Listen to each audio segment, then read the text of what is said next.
Hello, English learners. Welcome back to the English in Minutes 2.0. I am Emma, your host for today. If you are new here, I would like to tell you that we upload a new English learning video every single day on our channel to help you improve your English faster. In today's episode, you will not only improve your English listening skills, but also your English speaking skills. In today's lesson, we're diving into an important topic that will help you improve your English fluency and your communication skills. Real English conversations practice with me. We will go through real-life daily English conversations that will help you understand natural English, improve your sentence flow, and build powerful vocabulary so you can move from basic English to an advanced level. Whether you're having a simple daily conversation, speaking with colleagues, ordering food, talking about your daily routine, or expressing your opinions, real English conversations are one of the most effective ways to become fluent. By the end of this video, you'll understand how to use natural expressions in different daily situations. And I'll share helpful practice exercises to make sure you speak more confidently and more fluently. Before we start the video, make sure to subscribe to the channel and also press the bell icon if you want more helpful English learning episodes like this. So, grab a pen and paper. Let's get started. Let's begin by understanding something very important about real English conversations. Many learners believe that speaking fluent English means using very difficult vocabulary or very long sentences. But in real life, native speakers often use simple structures in a very natural and confident way. Fluency is not about complexity. Fluency is about comfort, speed, clarity, and natural expression. So today, as you practice with me, I want you to focus not only on understanding the sentences, but also on feeling comfortable while saying them. When you repeat after me, in your mind or aloud, imagine yourself in that real situation. This mental practice will train your brain to respond faster in real conversations.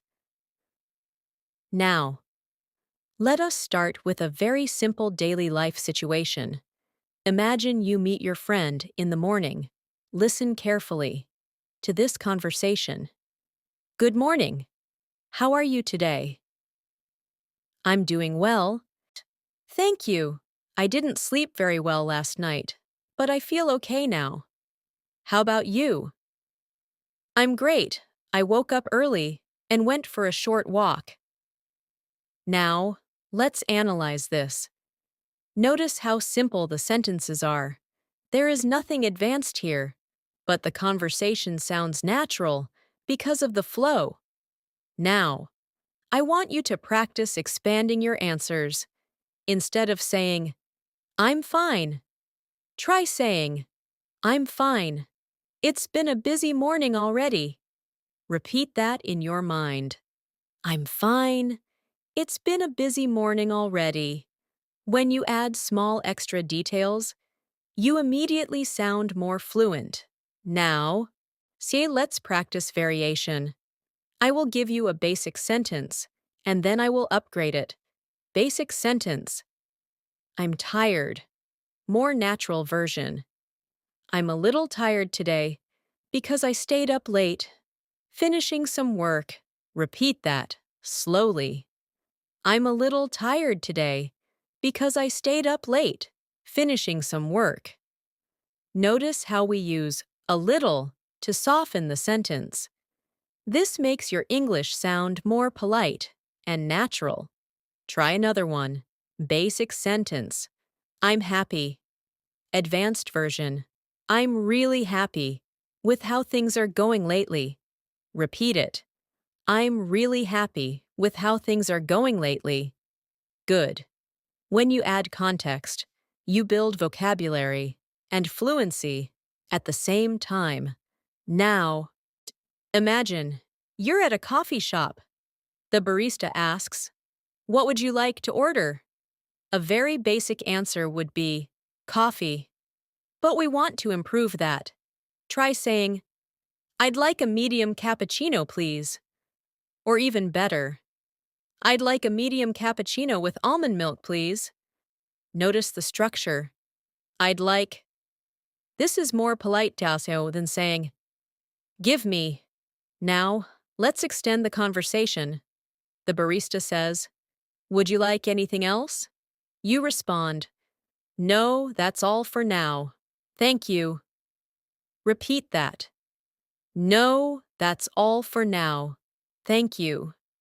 These small, polite phrases are extremely important in real-life English. Now, let's move to workplace English. Imagine your colleague asks, "Can you help me with this report?" A basic answer would be, "Yes, but let's improve it." "Yes, I'd be happy to help. When do you need it finished?" Repeat that sentence. "Yes, I'd be happy to help. When do you need it finished?" Notice how you not only agree, but also ask a follow-up question. This makes you sound professional and engaged. Now, imagine you are busy. Instead of saying, "I can't," try saying, "I'm a bit tied up at the moment, but I can look at it later this afternoon." Repeat that, slowly.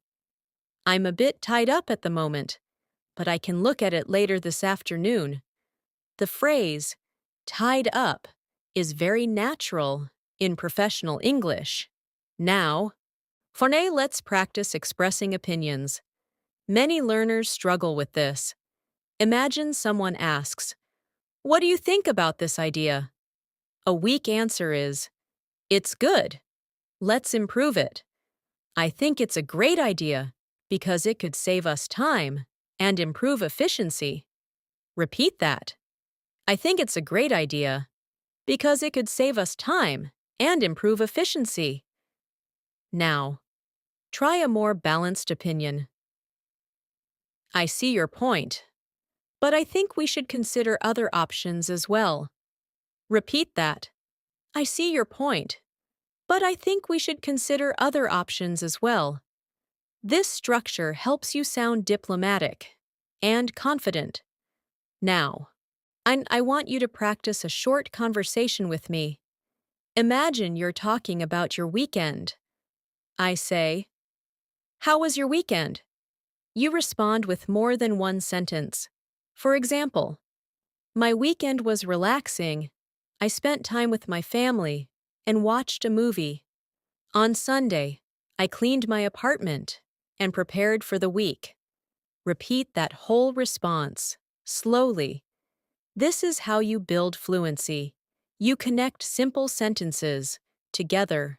Fluency is not magic, it is connection. Let's move to vocabulary building. Instead of always saying, "Very good," try using excellent, fantastic, impressive, or outstanding. Instead of saying, "Very bad," try terrible, awful, disappointing, or unacceptable. Now, practice in sentences. "The presentation was excellent." "The service was disappointing." Repeat them. When you replace basic words with slightly stronger vocabulary, your English becomes more advanced, naturally. Now, let's practice daily routine conversation in more detail. Imagine someone asks, "What do you usually do in the morning?" Don't answer with one sentence. Try this. "I usually wake up around 6:30. The first thing I do is check my phone for messages. Then I make coffee and get ready for work. If I have extra time, I read a few pages of a book." Repeat this response, slowly, in your mind. Notice how we use linking words like then and if. These connectors make your speech smooth. Now, let's practice asking questions, because conversations are not only about answering. Instead of asking, "You busy?" say, "Are you busy right now?" Instead of saying, "You like it?" say, "Do you like it?" Proper question structure is extremely important. Now, try forming a question. How long have you been working here? Repeat it. How long have you been working here? This present perfect structure is very common in conversations. Now, I want you to imagine you are meeting someone new. You say, "Hi, it's nice to meet you. What do you do for a living?" The other person replies, "I work as a graphic designer." Now, you respond naturally. "That sounds interesting. How did you get into that field?" Repeat that. "That sounds interesting. How did you get into that field?" The phrase, "get into that field," is very natural English. Before we continue further into more advanced daily life conversations and deeper vocabulary practice, remember this important rule: speak in full thoughts, avoid one-word answers, add details, use connectors like because, so, but, however, and although. These words are small, but they create powerful sentences. Now, take a deep breath and imagine yourself in all these situations. The more you visualize, the more confident you will become.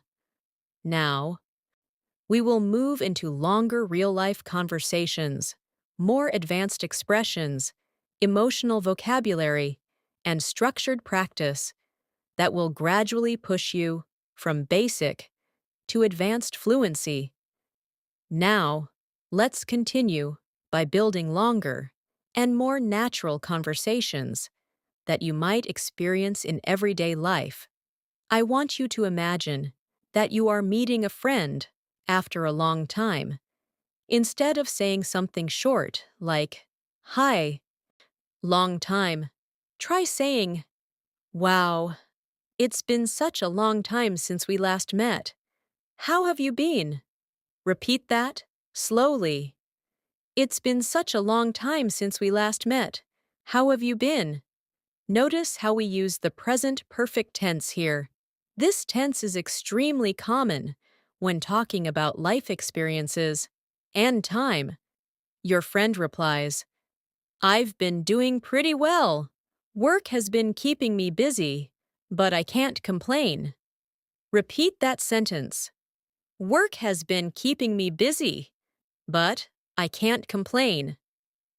The phrase, "I can't complain," does not mean everything is perfect. It simply means things are okay. Now, so you'd respond naturally. Instead of saying, "That's good," try saying, "I'm glad to hear that. What have you been working on recently?" Repeat that. "I'm glad to hear that. What have you been working on recently?" This shows interest and keeps the conversation moving. Now, so let's practice talking about challenges. Your friend says, "Honestly, it's been a bit stressful lately." A weak response would be, "Oh, but let's improve it." Say, "I'm sorry to hear that. Do you want to talk about it?" Repeat that slowly. "I'm sorry to hear that. Do you want to talk about it?" This makes you sound empathetic and emotionally intelligent. Emotional vocabulary is very important. If you want to sound advanced in English, let's expand emotional expressions. Instead of always saying, "I'm sad," try saying, "I'm feeling a little overwhelmed." "I'm a bit frustrated." "I'm emotionally drained." Repeat each one slowly. "I'm feeling a little overwhelmed." "I'm a bit frustrated." I'm emotionally drained. These phrases are commonly used in real conversations. They make your English richer and more expressive. Now, see, imagine a situation where you're solving a problem. You are at a store, and something is wrong with your purchase. Instead of saying, "This is wrong," try saying, "I think there might be a mistake with my order." Repeat that. "I think there might be a mistake with my order." This is polite and indirect, which is very common in English-speaking cultures. If the problem continues, you could say, "Could you please check it again?" Repeat it. "Could you please check it again?" Politeness makes you sound confident, not weak. Now, let's move into a slightly more advanced conversation at work. Your manager says, "We need to improve our results this quarter."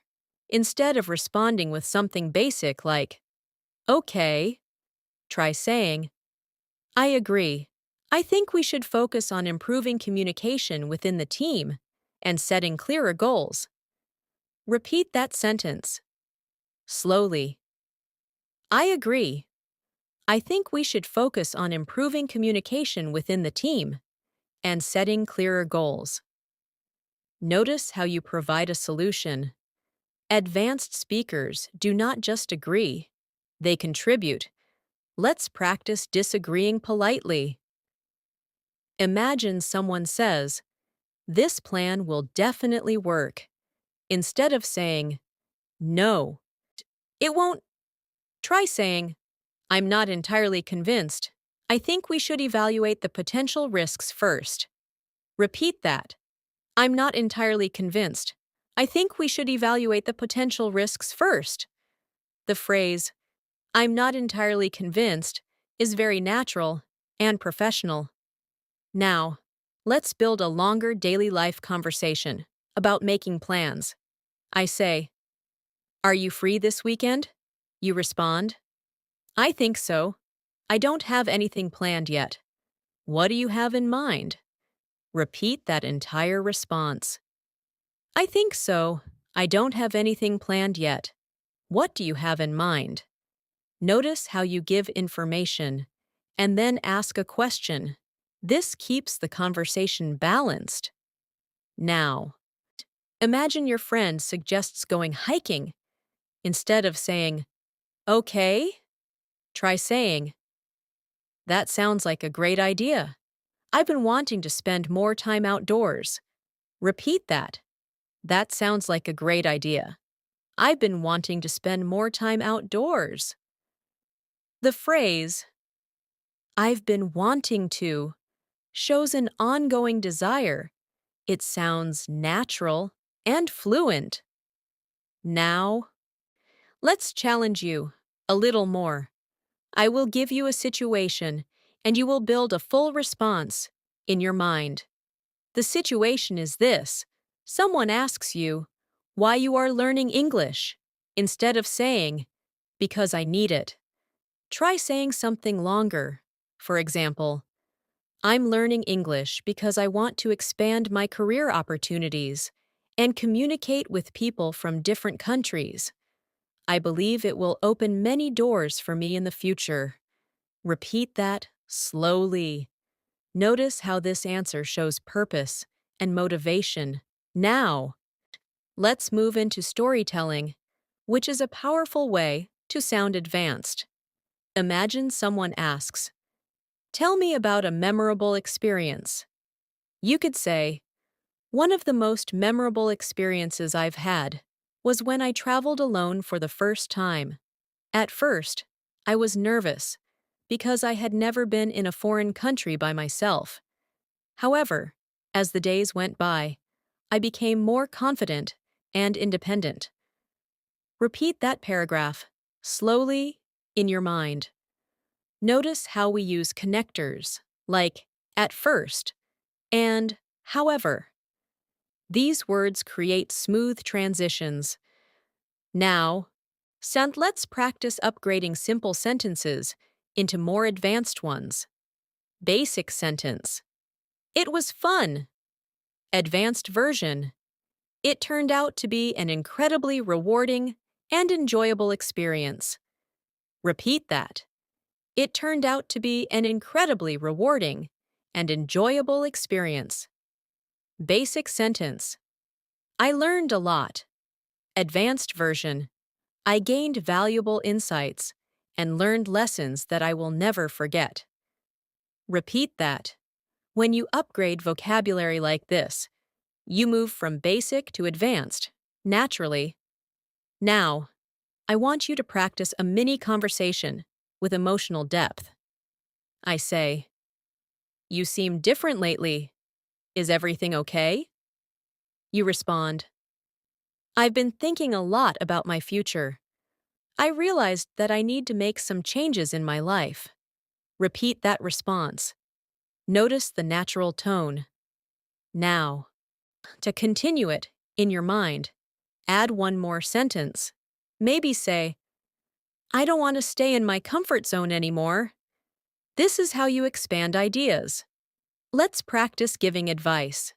Someone says, "I feel stuck in my job." Instead of saying, "Quit," try saying, "Maybe you should consider exploring new opportunities or developing new skills to increase your confidence." Repeat that, slowly. Maybe you should consider exploring new opportunities or developing new skills to increase your confidence. Advice in English is often given gently, using maybe or you might want to. Now, let's talk about advanced vocabulary for daily conversations. Instead of important, try crucial or essential. Instead of problem, try challenge or issue. Instead of help, try assist or support. Now, practice using them in sentences. It's crucial that we finish this project on time. We're facing a few challenges, but we'll manage. I really appreciate your support. Repeat each sentence, slowly. Now, imagine you are in a job interview. The interviewer asks, "What are your strengths?" Instead of saying, "I work hard," say, "One of my strengths is my ability to stay focused under pressure and adapt to changing situations." Repeat that. One of my strengths is my ability to stay focused under pressure and adapt to changing situations. That sounds advanced and confident. Now, let's practice fluency through longer connected speech. Imagine describing your typical weekday in detail. On a typical weekday, I wake up around 7 in the morning. After getting ready, I have a quick breakfast while checking the news. Then I head to work, where I spend most of my day, attending meetings and completing tasks. In the evening, I usually relax by watching a show or reading a book. Before going to bed, repeat that paragraph slowly. Notice how natural and smooth it sounds. As you practice these conversations, remember that repetition builds confidence. Don't rush. Speak slowly. Focus on clarity. The goal is not to speak fast. The goal is to speak naturally and confidently. Now, we will go deeper into advanced conversation techniques, such as expressing doubts, negotiating politely, handling misunderstandings, and telling longer, more structured stories that will push your fluency even further. Now, let's move deeper into advanced conversation techniques that will truly help you sound fluent and confident in real-life situations. One of the most important skills in English conversations is the ability to handle misunderstandings smoothly. Misunderstandings happen all the time, even between native speakers. What makes you sound advanced is not avoiding mistakes, but managing them confidently. Imagine someone says something and you didn't understand clearly. Instead of saying, "What?" you can say, "Sorry, could you repeat that, please?" Repeat that slowly. "Sorry, could you repeat that, please?" You can also say, "I didn't quite catch that. Could you say it again?" Repeat it. "I didn't quite catch that. Could you say it again?" The phrase, "didn't quite catch that," sounds much more natural and polite than just saying, "What?" Now, imagine you misunderstood something and you realize it. You could say, "Oh, I see. I misunderstood what you meant." Repeat that. "Oh, I see. I misunderstood what you meant." This shows maturity and confidence. You are not afraid to admit confusion. That is advanced communication. Now, let's practice clarifying information. If someone gives you instructions and you want to make sure you understand correctly, you can say, "So, just to make sure I understand correctly, you'd like me to finish this by Friday, right?" Repeat that entire sentence. Slowly. Notice how you rephrase the information. Rephrasing is a powerful technique in professional conversations. Let's now practice negotiating politely. Imagine you are discussing a deadline. Someone says, "We need this done by tomorrow." If that's difficult for you, instead of saying, "That's impossible," you can say, "I understand the urgency, but would it be possible to extend the deadline by one more day?" Repeat that. "I understand the urgency, but would it be possible to extend the deadline by one more day?" The phrase, "I understand the urgency," shows respect. Before you make your request, now, let's move into expressing doubt in a natural way. Suppose someone makes a strong claim. Instead of saying, "That's wrong," you could say, "I'm not sure that's entirely accurate." Repeat that. "I'm not sure that's entirely accurate." Or you could say, "I see your point, but I think there might be another perspective." Repeat that slowly. These structures are very common in academic and professional English. Now, let's practice telling a longer story in a structured way. Imagine someone asks you about a difficult decision you made. You could say, "A few years ago, I had to decide whether to stay in my current job or look for a new opportunity. At first, I felt comfortable where I was, but deep down, I knew I wasn't growing. After thinking about it carefully, I decided to take the risk and apply for new positions. Said it was a challenging period, but in the end, it helped me grow both personally and professionally." Repeat this paragraph slowly in your mind. Notice how we structure the story with a beginning, middle, and end. Now, let's practice conversation in a social situation, like a dinner party. Someone says, "What have you been up to lately?" Instead of saying, "Nothing much," try saying, "I've been focusing on improving my skills and spending more time on personal projects. It's been quite productive." Repeat that. "I've been focusing on improving my skills and spending more time on personal projects." The phrase, "What have you been up to?" is very common in spoken English, so make sure you understand it and use it naturally. Let's now build your vocabulary for describing personality. Instead of saying, "He's nice," you could say, "He's incredibly thoughtful and easy to talk to." Repeat that. Instead of saying, "She's smart," try saying, "She's highly intelligent and very insightful." Repeat that. Describing people in a detailed way helps you sound more advanced. Now, imagine you are expressing gratitude. Instead of saying, "Thanks for your help," try saying, "I really appreciate you taking the time to help me. It means a lot." Repeat that slowly. "I really appreciate you taking the time to help me. It means a lot." Gratitude phrases make conversations warmer and more meaningful. Let's practice giving constructive feedback.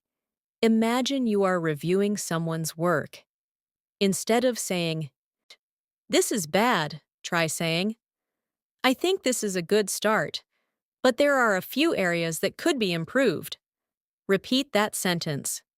"I think this is a good start, but there are a few areas that could be improved." This structure is extremely useful in professional communication. Now, I want you to practice expanding your answers again. I will ask a question, and you imagine answering in 3 to 5 sentences. The question is, what motivates you? Instead of saying success, try saying, what motivates me is the desire to improve myself and achieve my goals. I enjoy learning new skills and challenging myself. Seeing progress, even small progress, gives me a sense of satisfaction. Repeat that entire response slowly. Notice the rhythm of your speech. Now, let's practice expressing future plans in a more advanced way. Instead of saying, "I will travel," say, "I'm planning to travel abroad next year to gain new experiences and broaden my perspective." Repeat that. "I'm planning to travel abroad next year to gain new experiences and broaden my perspective." The phrase, "broaden my perspective," is very natural and advanced. Let's move into handling disagreements in personal conversations.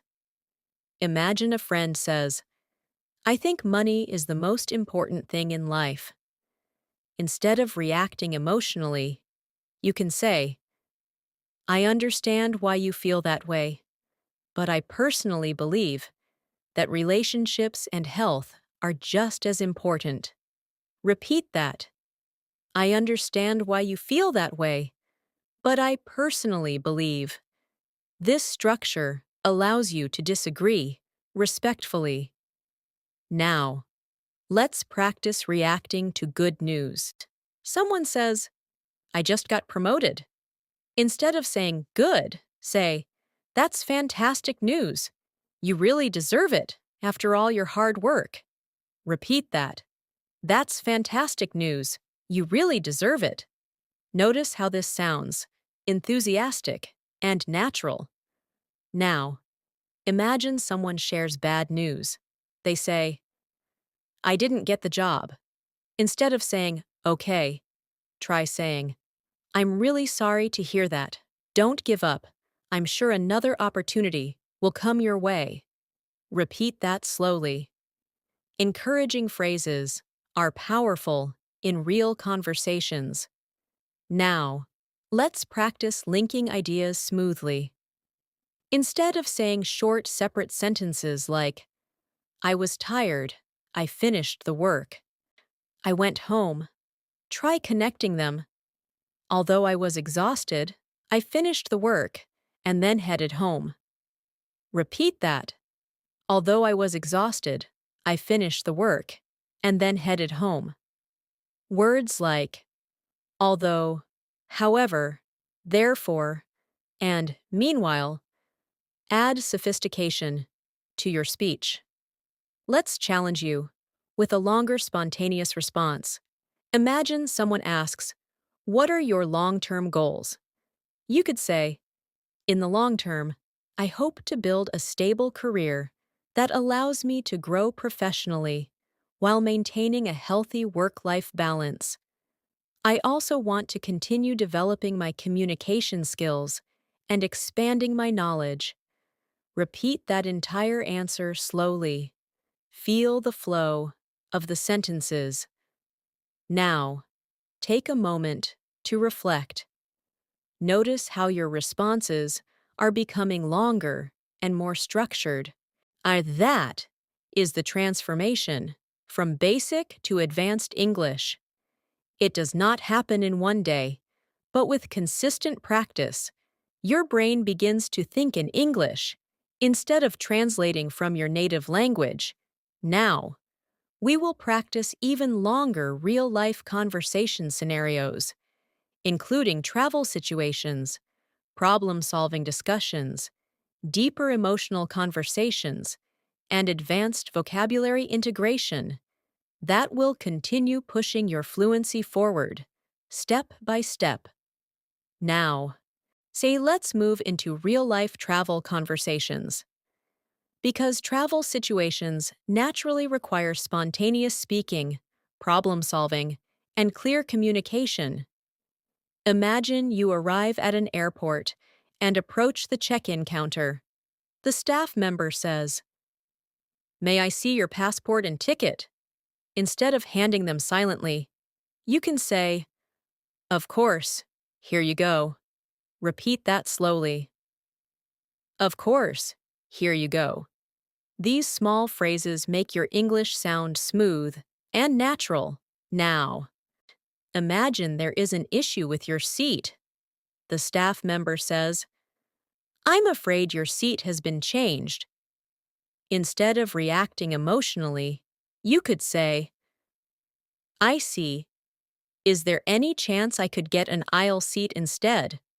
Repeat that. "Is there any chance I could get an aisle seat instead?" The phrase, "Is there any chance?" is extremely useful when making polite requests. Now, let's imagine you arrive at your hotel and there is a problem with your reservation. Instead of saying, "This is wrong," try saying, "I believe there might be a misunderstanding with my booking. I reserved a double room, but this appears to be a single room." Repeat that slowly. Notice how calm and professional it sounds. Now, add a follow-up. "Could you please check your system again?" This type of language helps you handle difficult situations confidently. Let's now practice a longer travel conversation.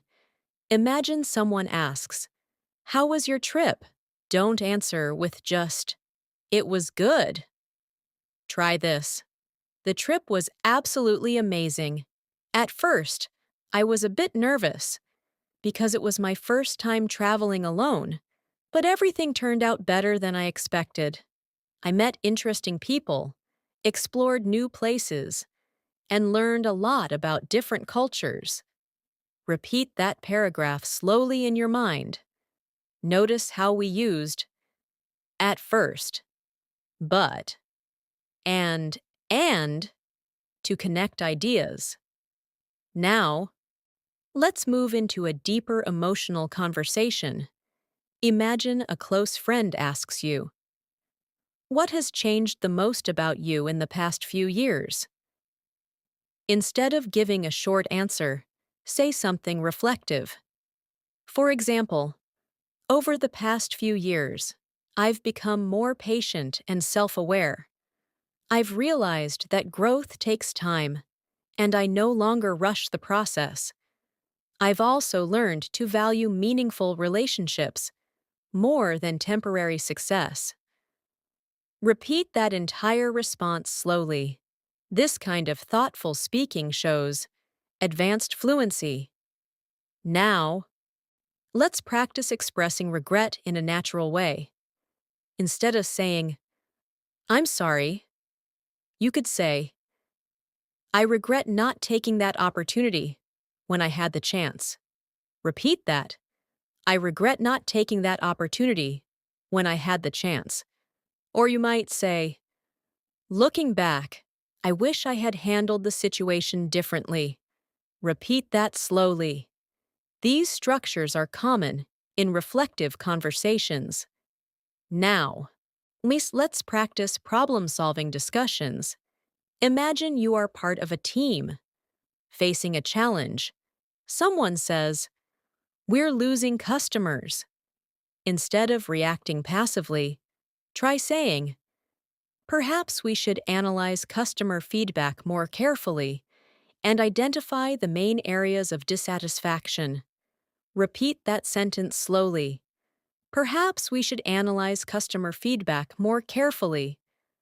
The word perhaps softens your suggestion and sounds professional. Now, let's challenge your vocabulary further. Instead of very tired, say completely exhausted. Instead of very surprised, say absolutely astonished. Instead of very important, say extremely significant.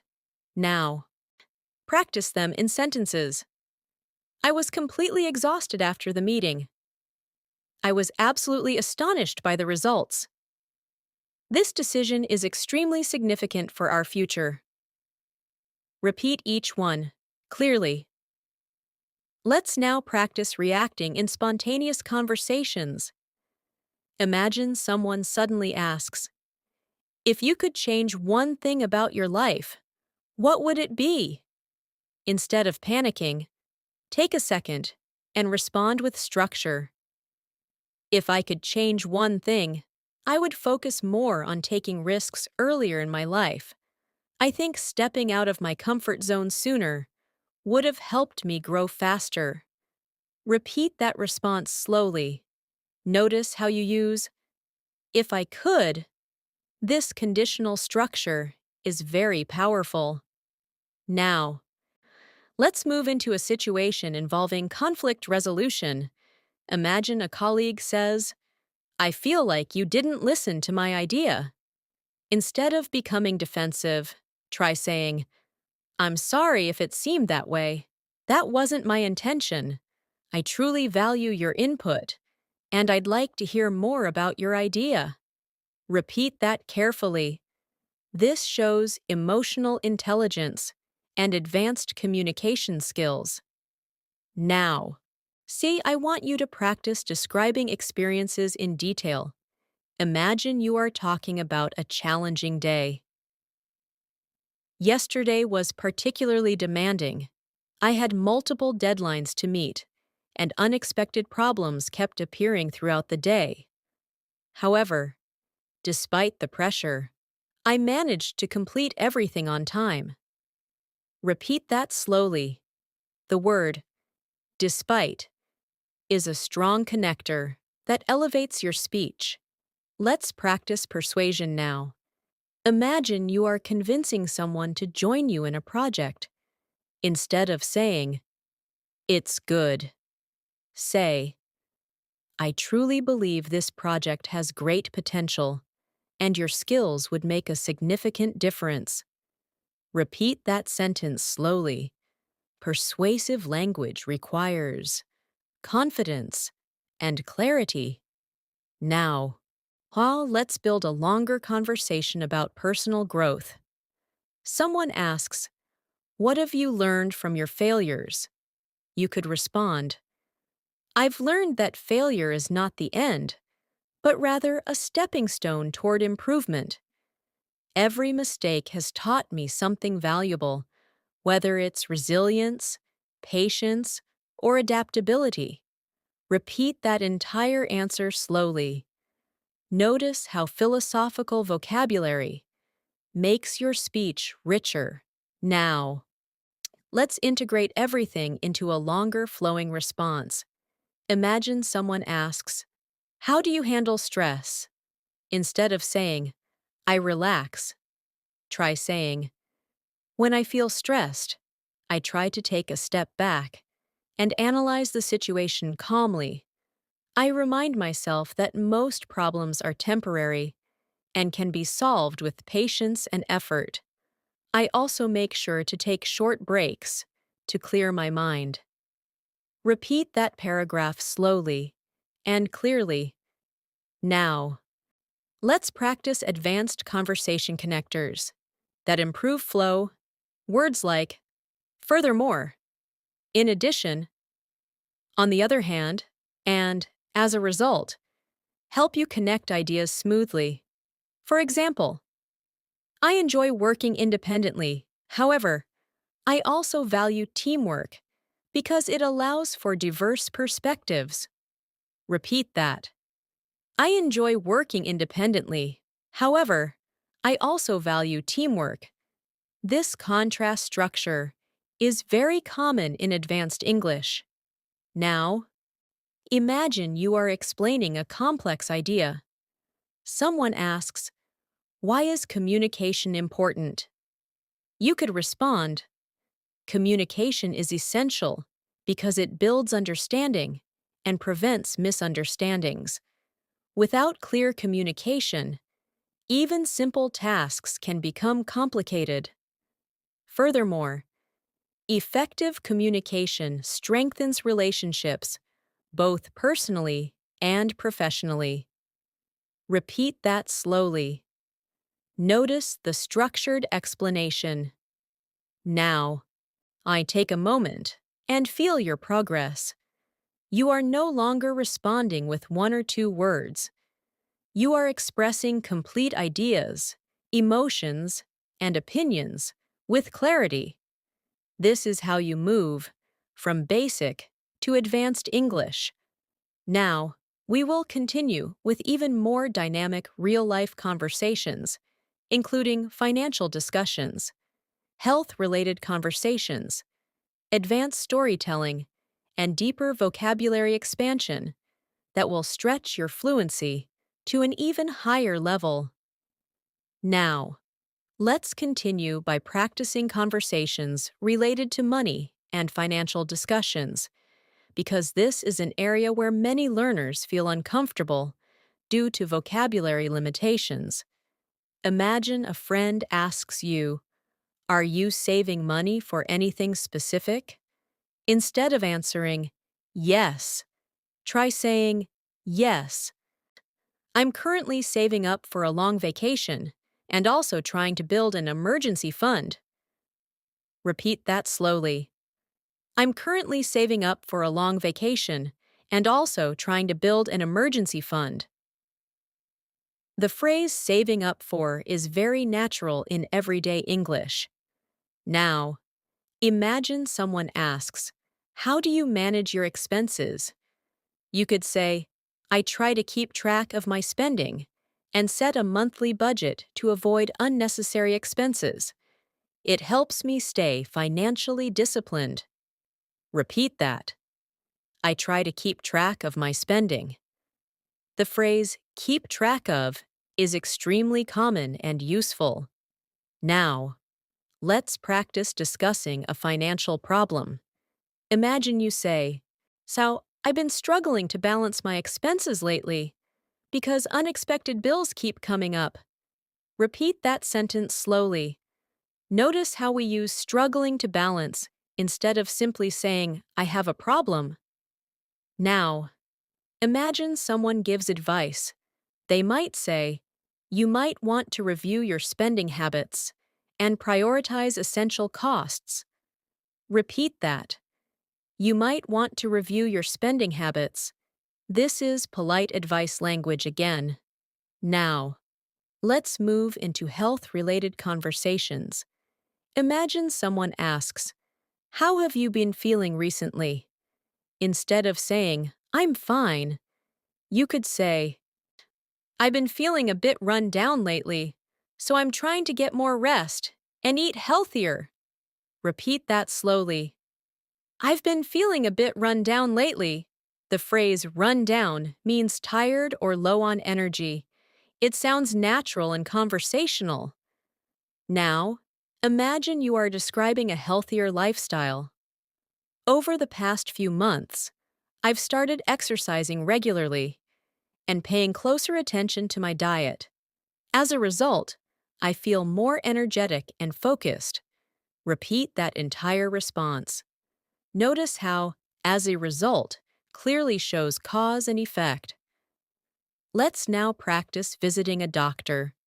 Instead of saying, "I'm sick," you could say, "I've been experiencing persistent headaches and mild dizziness for the past few days."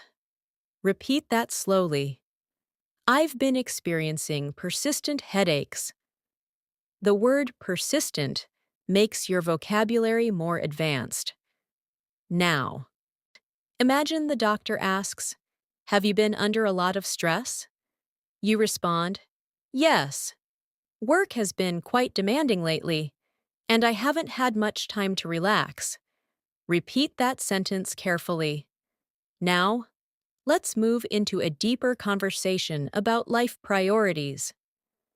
Imagine someone asks, "What matters most to you right now?" Instead of answering briefly, try this. At this stage of my life, personal growth and meaningful relationships matter most to me. While career success is important, I believe balance and inner peace are equally essential. Repeat that paragraph slowly. Notice the contrast between while and equally. Now, let's practice discussing technology, because this is a common topic in daily life. Imagine someone says, "Technology is making life easier." Instead of agreeing simply, you could say, "I agree that technology has simplified many aspects of our lives. However, it has also created new challenges, especially regarding privacy and mental health." Repeat that slowly. The word regarding sounds more advanced than about. Now, imagine someone asks you about social media. You might say, "I try to limit my time on social media because it can be distracting. Nevertheless, it's a useful tool for staying connected with friends and colleagues." Repeat that. Nevertheless is a strong connector that improves your fluency. Now, let's move into advanced storytelling again.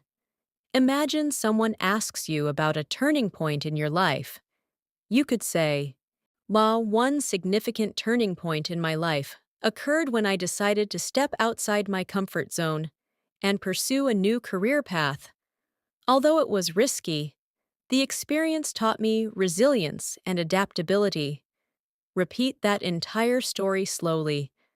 Notice how the sentence flows naturally.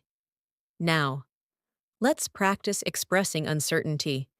Instead of saying, "I don't know," try saying, "I'm not entirely sure, but I'll look into it and get back to you." Repeat that.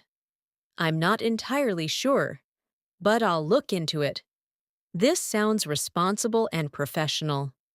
Now, imagine you are discussing future trends. Someone asks, "What do you think the future will look like?" You could say, "I believe the future will be heavily influenced by technological innovation and environmental awareness.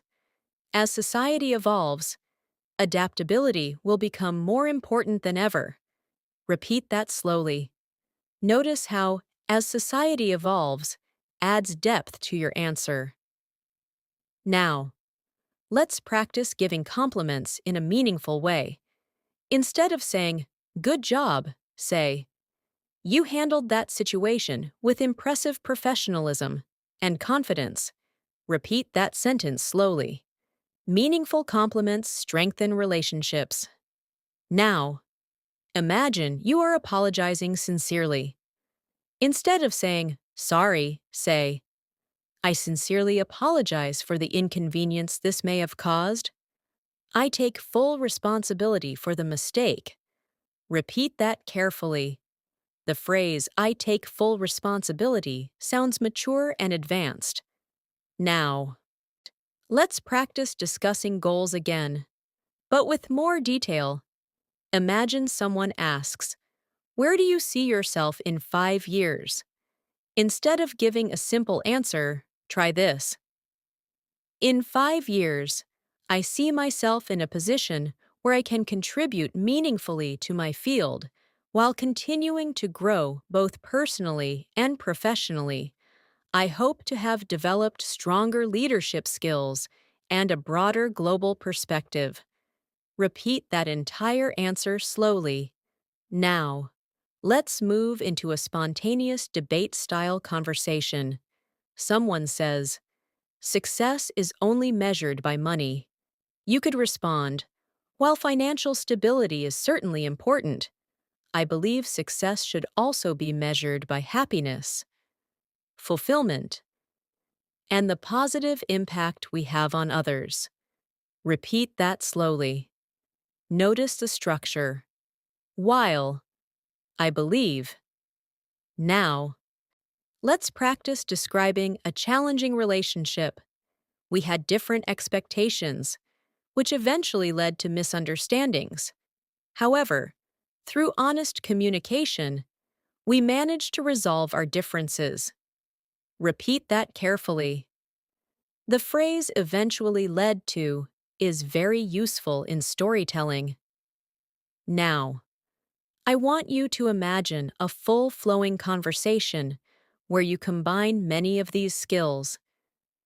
Someone asks, "What has been your biggest challenge recently?" You could say, "One of my biggest challenges recently has been managing my time effectively. With multiple responsibilities competing for my attention, it hasn't always been easy to stay organized. However, I've started prioritizing tasks more carefully, and that has made a noticeable difference." Repeat that whole response slowly and clearly. Notice something important. Your answers are now structured, balanced, and thoughtful. You are not just reacting. You are expressing complete ideas with connectors, advanced vocabulary, and emotional depth. This is the level that moves you from intermediate to advanced. Now, we will continue with even more complex real-life conversation simulations, including leadership discussions, deeper emotional reflection, persuasive communication, and highly advanced vocabulary that will stretch your speaking ability even further. Now, let's move into leadership and responsibility conversations, because these situations require clarity, confidence, and advanced communication skills. Imagine you are leading a small team, and someone asks, "What is our main objective for this month?" Instead of giving a short answer, you could say, "Our main objective this month is to improve overall performance by focusing on collaboration, efficiency, and clear communication. If we stay aligned and support one another, I'm confident we can achieve our targets." Repeat that entire response slowly. Notice how the tone is motivating and structured. Now, imagine a team member makes a mistake. Instead of saying, "You did this wrong," try saying, "I noticed there was an issue with the report. Let's review it together and figure out how we can improve it." Repeat that sentence slowly. This approach focuses on teamwork instead of blame. Advanced communication often means choosing constructive language. Now, let's practice motivating others. Imagine someone on your team says, "I don't think I can handle this task." Instead of responding with pressure, you might say, "I understand that it seems challenging, but I believe in your abilities. Let's break it down into smaller steps and tackle it one at a time." Repeat that carefully. Encouraging language builds trust and sounds natural. Now, let's move into persuasive communication at a higher level. Imagine you are presenting an idea to a group. Instead of saying, "This idea is good," try saying, "This proposal has strong potential because it addresses our current challenges while opening doors for future growth." By implementing this strategy, we can create long-term benefits. Repeat that entire paragraph slowly. Persuasive speech uses confident vocabulary like potential, strategy, and long-term benefits. Now, imagine someone challenges your idea. They say, "I'm not sure this will work." Instead of reacting defensively, try saying, "I appreciate your concern. Could you share what specifically worries you so we can address it together? Repeat that sentence. This response invites collaboration and shows maturity. Now, let's move into deeper emotional reflection conversations. Imagine someone asks you, "What is something you're proud of?" Instead of saying, "See, my job," try saying, "One thing I'm truly proud of is my personal growth over the past few years. I've learned to face difficulties with resilience and to remain calm under pressure." Repeat that slowly. Notice how reflective vocabulary elevates your speech. Now, let's practice vulnerability in conversation. Imagine you say, "There was a time when I doubted myself and questioned my abilities. However, through consistent effort and support from others, I gradually rebuilt my confidence." Repeat that entire paragraph slowly. Vulnerability combined with confidence sounds powerful. Now, let's move into advanced persuasive discussion about habits. Someone says, "It's hard to change habits." Instead of agreeing simply, you might say, "Changing habits can certainly be difficult. However, with patience, consistency, and self-awareness, it becomes achievable. Small improvements over time often lead to significant transformation." Repeat that carefully. The word transformation sounds more advanced than change. Now, let's practice responding to criticism in a mature way. Imagine someone says, "I think your presentation lacked clarity." Instead of feeling attacked, you could respond, "Thank you for your feedback. I'll work on organizing my points more clearly next time." Repeat that sentence slowly. The ability to accept feedback gracefully is an advanced communication skill. Now, let's practice describing abstract ideas.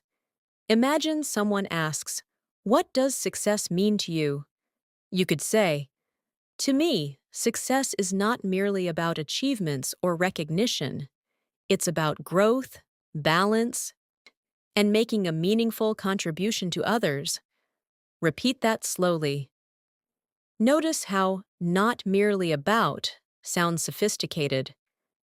Now, let's move into a situation where you need to calm someone down. Imagine a colleague says, "Everything is falling apart." Instead of agreeing emotionally, try saying, "Let's take a moment to assess the situation calmly. We may be facing challenges, but they're not impossible to overcome." Repeat that sentence carefully. Calm language creates stability in conversations. Now, let's practice discussing long-term vision. Someone asks, "What kind of impact do you want to make?" You might say, "I hope to make a positive impact by inspiring others to pursue their goals with determination and integrity. Even small actions can create meaningful change over time." Repeat that entire response slowly. The word integrity adds depth to your vocabulary. Now, let's challenge you with a longer, spontaneous answer. Imagine someone asks, "What have you learned about communication?" You could respond, "I've learned that communication is not only about expressing ideas clearly, but also about listening actively and understanding different perspectives. When people feel heard and respected, conversations become more productive and meaningful." Repeat that whole paragraph slowly and clearly. Now, let's integrate emotional intelligence into a conversation. Imagine a friend says, "I feel like I'm not progressing in life." Instead of dismissing their feelings, try saying, "It's completely normal to feel that way sometimes. Progress isn't always visible immediately, but consistent effort eventually leads to growth." Repeat that carefully. Encouraging yet realistic language makes you sound mature. Now, let's practice describing personal values. Instead of saying, I value honesty, say, I place a high value on honesty and transparency because they build trust and strengthen relationships. Repeat that slowly. The phrase, place a high value on, is more advanced than simply value. Now, imagine you are in a deep conversation about life lessons. Someone asks, what advice would you give your younger self? Instead of answering briefly, try this. If I could give advice to my younger self, so I would encourage patience and self-belief. I would remind myself that setbacks are temporary and that persistence ultimately leads to success. Repeat that entire paragraph slowly. Now, let's practice structured argument in discussion. Someone says, hard work is more important than talent. You could respond, while talent can provide an initial advantage, I believe consistent hard work and discipline ultimately determine long-term success. Repeat that carefully. Notice the balance in your answer. Now, take a moment and reflect again. Your sentences are becoming longer, more structured, and emotionally intelligent. You are expressing ideas with clarity, balance, and confidence. This is advanced fluency developing step by step.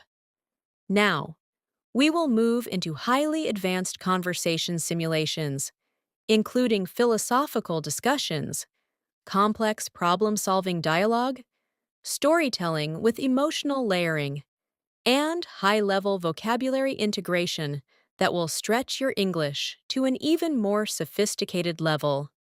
Now, let's move into highly advanced conversation simulations that require deeper thinking, layered storytelling, and sophisticated vocabulary. At this level, fluency is not only about grammar or vocabulary, it is about clarity of thought, emotional awareness, and structured expression. I want you to imagine that you are part of a meaningful discussion about life, purpose, and identity. Imagine someone asks you, do you think people can truly change? Instead of giving a simple yes or no answer, try responding with depth. You could say, I believe people are capable of change, but it requires genuine self-awareness and consistent effort. Change doesn't usually happen overnight. It's a gradual process, shaped by experiences, reflection, and sometimes adversity. Repeat that entire response slowly. Notice the flow and balance.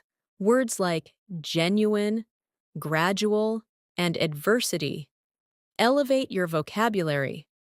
Now, I'll imagine the conversation continues. Someone says, what role does failure play in personal development? Instead of saying, failure helps, try saying, failure plays a crucial role in personal development because it exposes weaknesses and encourages growth. Without setbacks, we might never recognize areas that require improvement. Repeat that slowly. Notice how crucial role sounds more advanced than simply important. Now, let's practice a complex problem-solving conversation. Imagine you are discussing a declining business performance. A colleague says, our productivity has dropped significantly. Instead of reacting emotionally, try saying, before jumping to conclusions, we should analyze the root causes of the decline. It might be related to workload distribution, communication gaps, or unclear objectives. Repeat that carefully. The phrase, jumping to conclusions, is very natural in advanced discussions. Now, and imagine you are explaining a difficult decision you made. Although the decision was emotionally challenging, I knew it was necessary for my long-term growth. Sometimes, short-term discomfort leads to long-term progress. Repeat that paragraph slowly. Notice the contrast between short-term discomfort and long-term progress. Contrasting ideas create powerful speech. Let's now practice layered storytelling with emotional depth. Imagine someone asks, "Tell me about a moment that changed your perspective." You could respond, "There was a time when I faced a significant setback that forced me to reevaluate my priorities. Initially, I felt discouraged and uncertain about my future. However, as I reflected on the experience, I realized it was an opportunity to rebuild stronger foundations and redefine my goals." Repeat that entire story slowly. Notice how the emotions shift from discouragement to realization to growth. Now, let's practice abstract thinking in conversation. Someone asks, "What do you think defines happiness?" Instead of giving a simple definition, you could say, "I believe happiness is not a constant state, but rather a series of meaningful moments. It often emerges from gratitude, connection, and a sense of purpose, rather than material achievements." Repeat that slowly. The phrase "not a constant state, but rather a series of meaningful moments" demonstrates advanced structure. Now, let's move into a persuasive debate-style conversation about society. Someone says, "Technology isolates people." Instead of agreeing or disagreeing simply, try saying, "While technology can sometimes create distance in face-to-face interactions, it also enables global connectivity and access to knowledge. The impact ultimately depends on how responsibly we use it." Repeat that carefully. Notice how you acknowledge both sides before presenting your conclusion. Now, let's practice handling emotionally sensitive topics. Imagine someone says, "I feel like I'm not good enough." Instead of dismissing their feelings, you might respond, "It's natural to feel inadequate at times, especially when we compare ourselves to others. However, growth often begins when we recognize our own unique strengths and continue improving step by step." Repeat that entire response slowly. Words like inadequate and recognize deepen your vocabulary. Now, so imagine you are reflecting on time and life decisions. Someone asks, "Do you regret anything?" You could respond thoughtfully, "I try not to dwell on regret, because every decision, whether right or wrong, has contributed to who I am today. Instead of focusing on what I could have done differently, I concentrate on applying those lessons moving forward." Repeat that slowly. Notice the phrase "dwell on regret." That is natural and expressive. Now, let's practice advanced analytical language. Imagine you are discussing climate change. Instead of saying, "It's a big problem," try saying, "Climate change presents complex global challenges that require collaborative efforts, long-term planning, and sustainable innovation." Repeat that carefully. Words like collaborative, sustainable, and innovation are often used in high-level discussions. Now, imagine you are giving a structured argument about education. Someone says, "Education should focus only on academic subjects." You could respond, "While academic knowledge is essential, education should also nurture creativity, critical thinking, and emotional intelligence to prepare individuals for real-world challenges." Repeat that slowly. Notice how balanced and clear your answer sounds. Now, let's integrate emotional layering into storytelling again. Imagine describing a difficult conversation you had. At first, the discussion was tense and uncomfortable. I struggled to express my feelings clearly. However, once we both began listening with empathy, the atmosphere shifted, and we found common ground. Repeat that entire paragraph slowly. The word empathy is very powerful in advanced conversations. Now, let's practice high-level vocabulary substitution. Instead of big change, say profound transformation. Instead of hard decision, say complex dilemma. Instead of very different, say fundamentally distinct. Now, you'll use them in sentences. The experience led to a profound transformation in my mindset. I was faced with a complex dilemma. Their perspectives are fundamentally distinct. Repeat each sentence clearly. Now, imagine someone asks, "How do you define resilience?" You could respond, "Resilience is the ability to recover from adversity while maintaining hope and determination. It involves adapting to challenges without losing one's sense of purpose." Repeat that slowly. Notice how precise the definition sounds. Now, let's practice synthesizing ideas in a long response. Someone asks, "What does personal growth require?"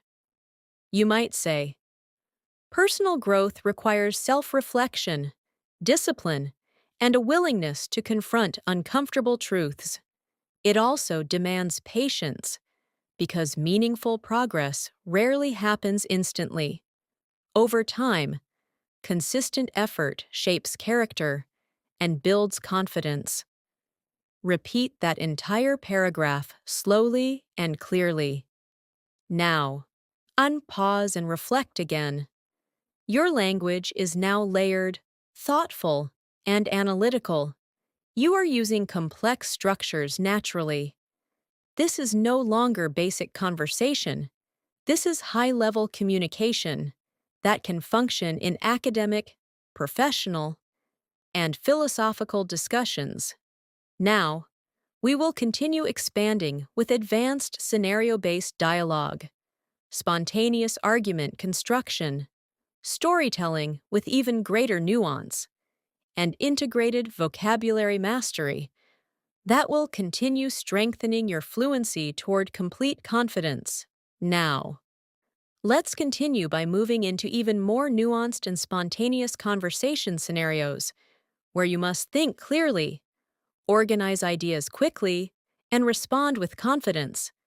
At this level, you are not just speaking English, you are shaping thoughts in English.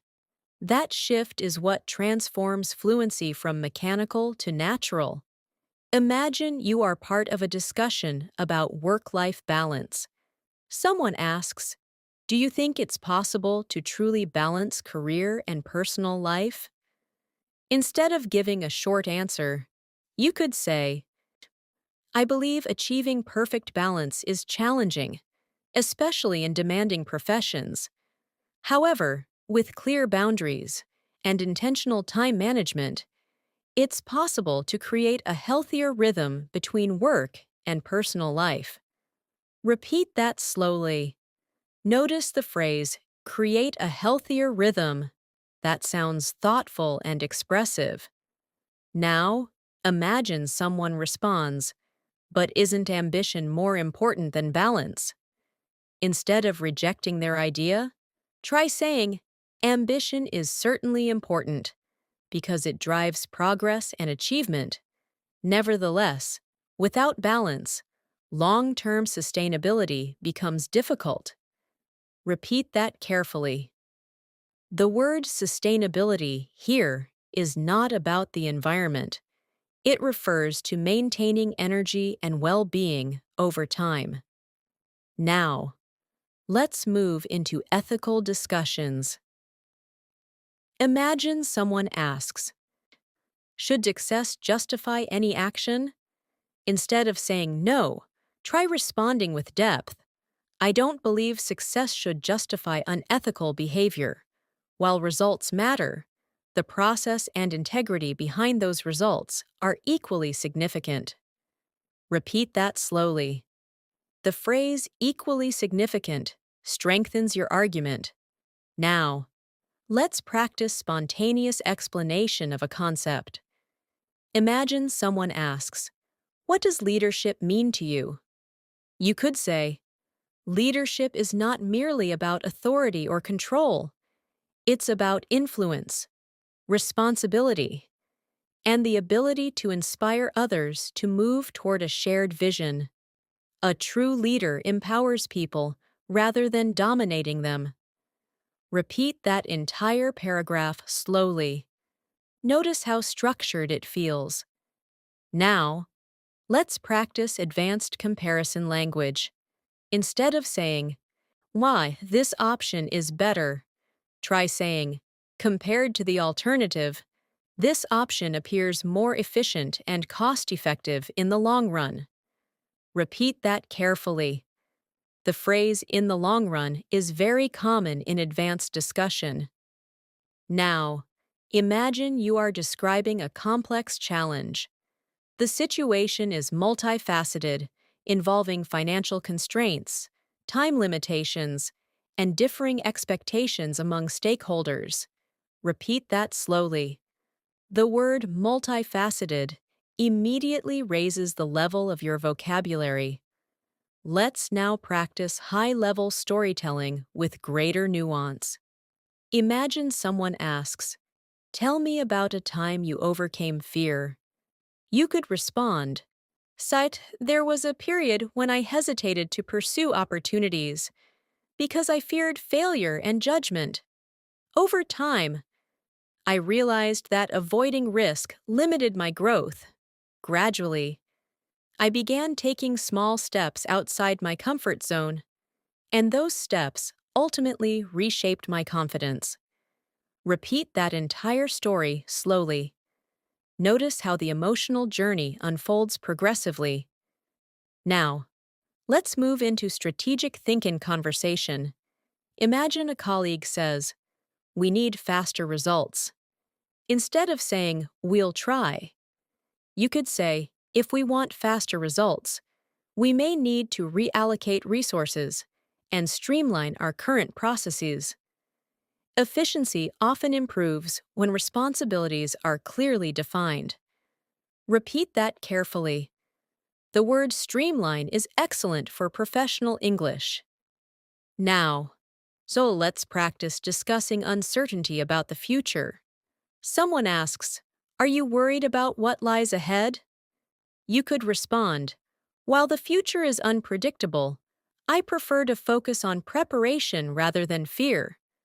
Uncertainty can be intimidating, but it also creates opportunities for innovation and adaptation.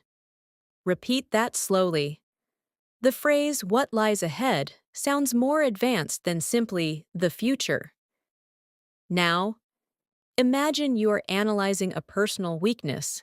Instead of saying, I'm impatient, try saying, one area I continue to work on is impatience. I sometimes expect immediate results, but I've learned that meaningful progress requires time and persistence. Repeat that carefully. Notice how honest yet mature that sounds. Now, let's practice explaining a philosophical belief. Someone asks, Sui, do you believe people control their destiny?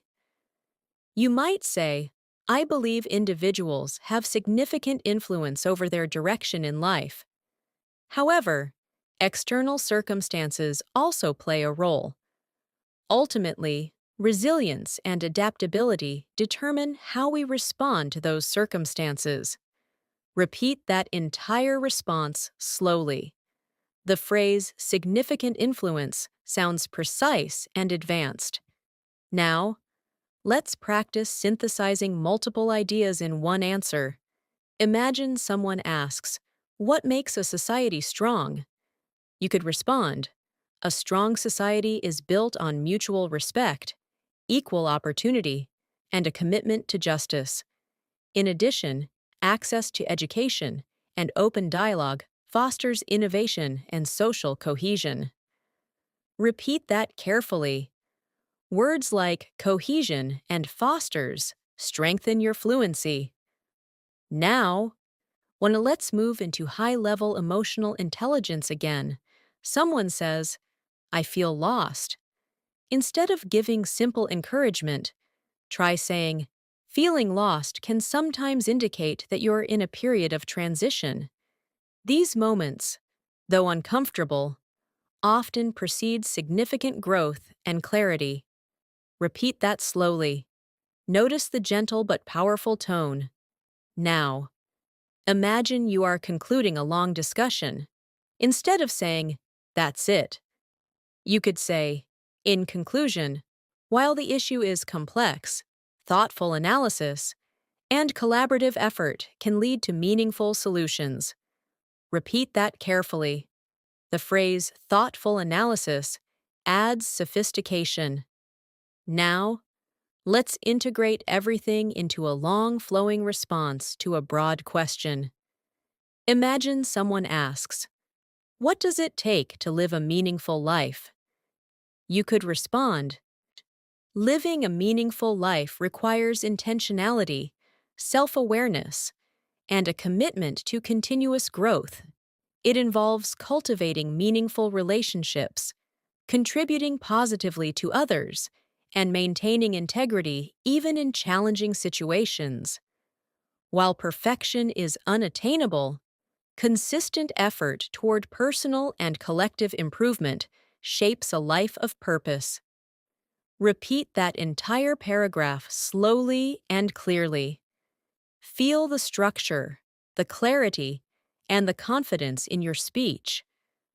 Now, pause again. Notice how natural these long responses are becoming. You are not memorizing. You are learning patterns of thinking and speaking. That is the essence of true fluency. Now, we will continue expanding with advanced real-life simulations that combine negotiation, emotional depth, persuasive strategy, reflective storytelling, and highly refined vocabulary usage to move you even closer to complete mastery. Now, let's continue by combining negotiation, emotional awareness, persuasion, and reflective storytelling into more realistic and dynamic conversations. At this level, your goal is not only to speak clearly, but to influence, understand, and respond with precision. True fluency means you can navigate complex conversations without feeling lost. Imagine you are negotiating a job offer. The employer says, this is the salary we can offer. Instead of immediately accepting or rejecting it, you could say, thank you for the offer. I truly appreciate the opportunity.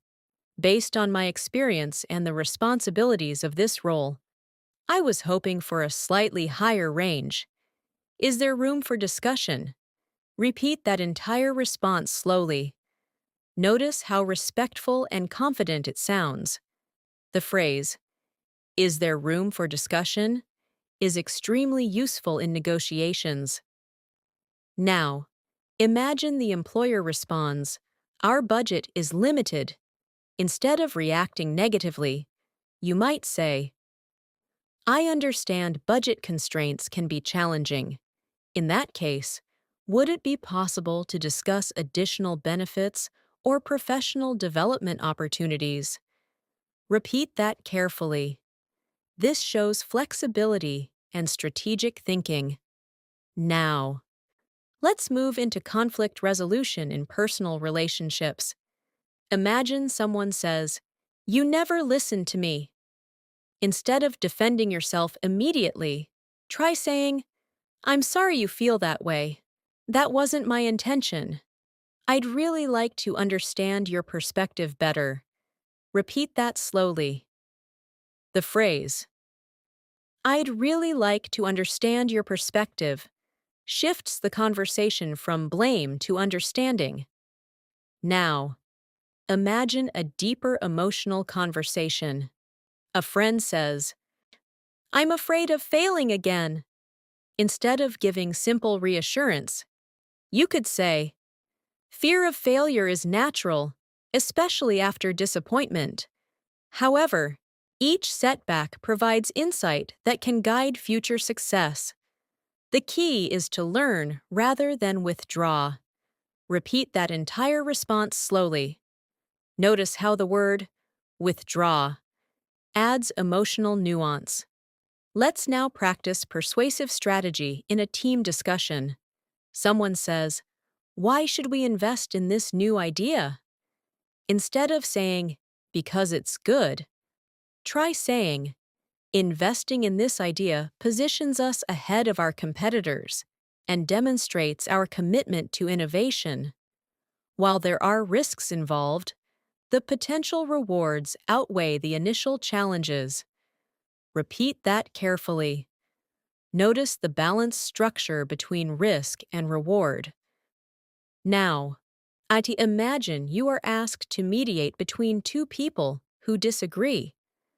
Instead of taking sides, you could say, "Both of you raise valid points. Perhaps we can identify common ground and build a solution that incorporates elements from both perspectives." Repeat that slowly. The phrase, "identify common ground," is extremely valuable in advanced communication. Now, let's move into reflective storytelling with even more nuance. Imagine someone asks, "Sio, what was your biggest internal struggle?" You could respond, "For a long time, I struggled with self-doubt. Outwardly, everything appeared stable, but internally, I questioned whether I was capable of achieving my ambitions. Over time, through persistence and small victories, that doubt gradually transformed into confidence." Repeat that entire story slowly. Notice how the contrast between outward stability and internal doubt creates depth. Now, let's practice explaining a complex social issue. Someone asks, "Why is equality important?" Instead of saying, because it's fair," try saying, "Equality is essential because it ensures individuals have access to opportunities regardless of background. When fairness becomes systemic, societies thrive through diversity and shared progress." Repeat that slowly. Words like systemic and diversity elevate your language. Now, imagine someone challenges your viewpoint strongly. They say, "You're wrong about that."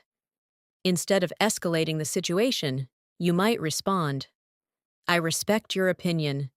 Even though I see the situation differently, perhaps we can explore both viewpoints in more detail." Repeat that carefully. The phrase, "explore both viewpoints," keeps the conversation constructive. Now, let's practice articulating long-term vision again, but with more strategic language. Imagine someone asks, "Des, what is your long-term vision?" You could say, "My long-term vision involves creating sustainable growth, fostering meaningful collaborations, and continuously refining my skills to adapt to evolving circumstances." Repeat that slowly. The phrase, "adapt to evolving circumstances," sounds highly advanced. Now, let's move into describing complex emotions. Instead of saying, "I feel confused," try saying, "I feel conflicted," because part of me wants stability, while another part seeks new challenges. Repeat that carefully. The word, conflicted, is more precise and expressive. Now, imagine a high-level professional discussion. Someone says, The results were disappointing. Instead of agreeing vaguely, you might say, the results fell short of expectations, but they provide valuable data that can inform future strategy. Repeat that slowly. The phrase, fell short of expectations, is very professional.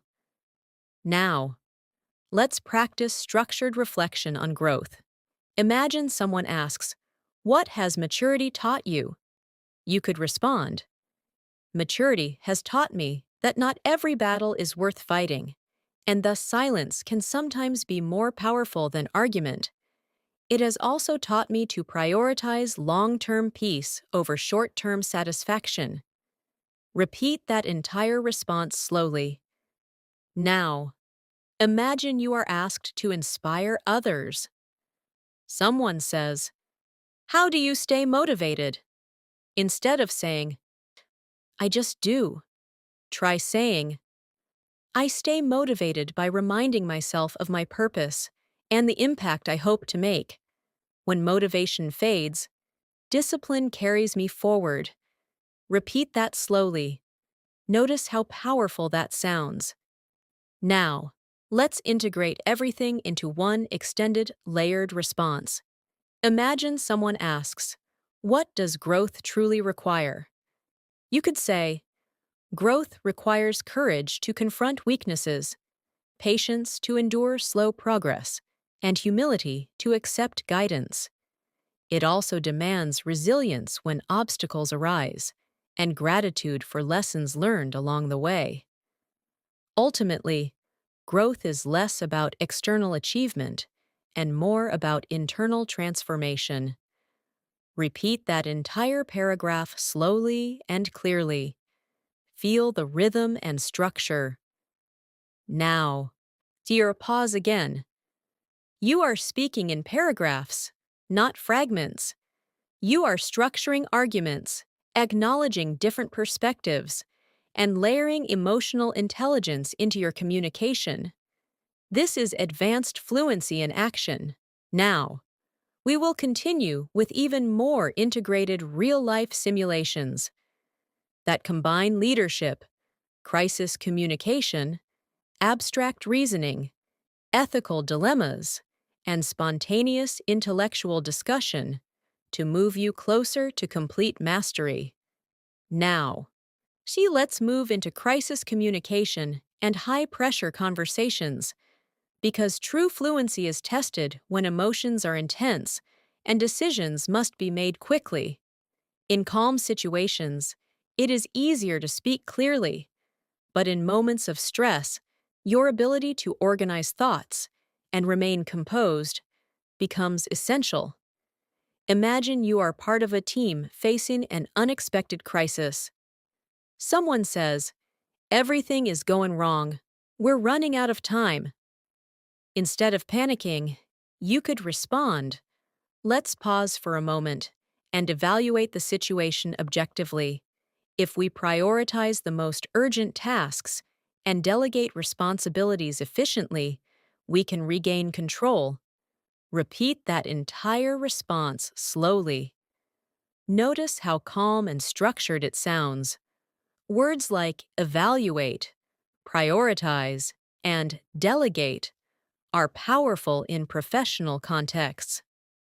Now, imagine you need to deliver difficult news. Instead of saying, "The project failed," you might say, "Unfortunately, the project did not achieve the results we anticipated. However, we've gained valuable insights that will guide our future strategy." Repeat that carefully. This language acknowledges disappointment while maintaining optimism and professionalism. Now, let's practice handling ethical dilemmas in conversation. Imagine someone asks, "Would you compromise your values for success?"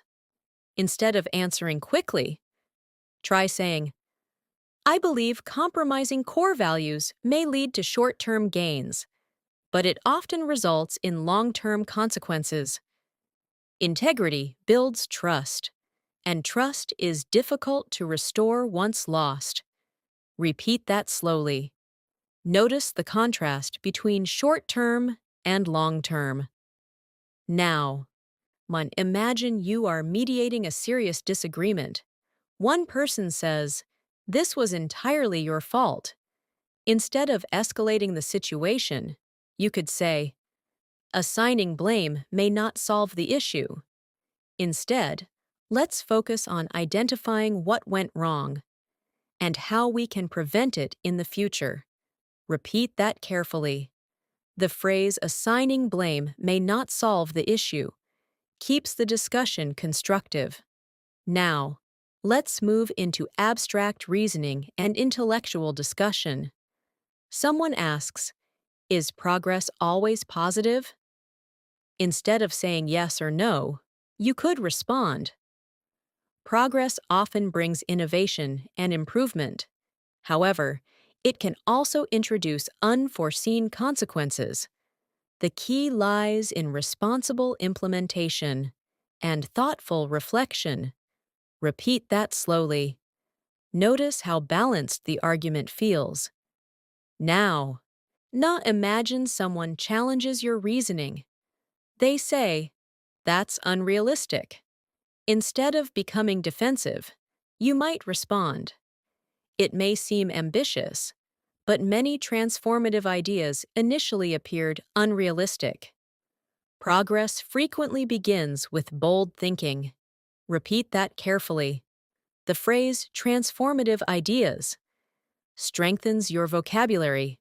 Now, let's practice describing complex systems. Instead of saying, "The economy is complicated," try saying, "The economy operates as an interconnected system, influenced by global markets, consumer behavior, and governmental policies." Repeat that slowly. Words like interconnected and influenced add sophistication. Now, imagine you are reflecting on resilience during hardship. Someone asks, "How did you stay strong during that difficult period?"